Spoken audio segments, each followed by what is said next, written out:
Welcome back. Today I'm going to show you how to add a hyperlink in an Outlook email. First, select the text you want to turn into a link. A formatting toolbar appears above your selection with several text styling options including bold, italic, underline, and the link button. Click the link icon on that toolbar to open the Insert Link dialog. A small window appears with a web address field and OK and Cancel buttons at the bottom. In the web address field, type the URL you want to link to. For this example, I'm using www.example.com. Make sure you include the full address, including the www if your destination requires it. Click the OK button to insert the link, and the dialog closes. Your text changes color to blue and appears underlined, showing it's now active.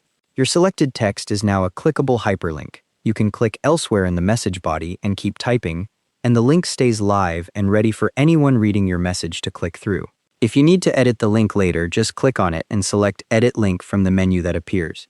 You can change the URL or the display text without retyping everything. The same method works for linking to email addresses. Just type mail to : then the address in the URL field. You can also highlight existing link text and click the link icon again to update the destination without removing the formatting first. And that's how to add a hyperlink in Outlook. Thanks for watching. Hope this helped.